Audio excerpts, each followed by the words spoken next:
Imagine a misty Yorkshire morning in the early 19th century. The fields are quiet, the manor house still dark. Before the landlord wakes, before tenants arrive, one man is already working. His name is John Booth, and though history forgot him, an entire estate depended on his steady hand.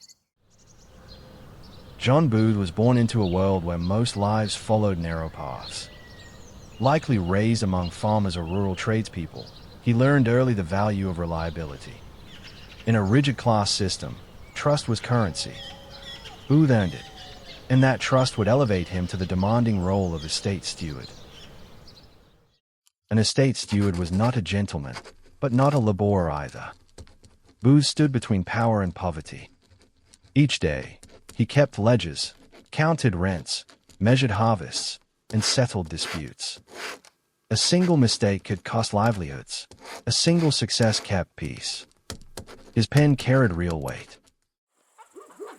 Yorkshire was changing fast. Factories rose in nearby towns. Wages shifted, and rural workers felt the strain. Booth walked the line between old traditions and new pressures. When tenants fell behind on rent, he decided who received mercy and who did not. Conflict rarely reached the manor door because Booth stopped it first. He listened. He negotiated. He enforced rules without cruelty. A good steward was invisible, and John Booth excelled at being unseen. When order prevailed, no one asked who made it so. At home, Booth's life was modest but secure. He likely lived in a small estate cottage, with clean accounts and careful savings. His children may have attended school, an advantage few rural families could afford. Stability was his greatest achievement. John Booth never wrote memoirs.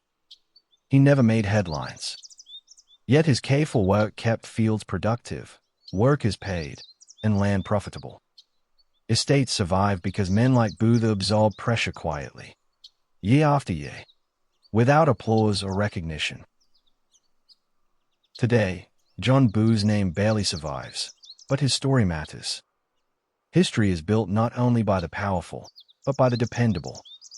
By people who showed up every morning, balanced the books, and held fragile systems together, one quiet day at a time.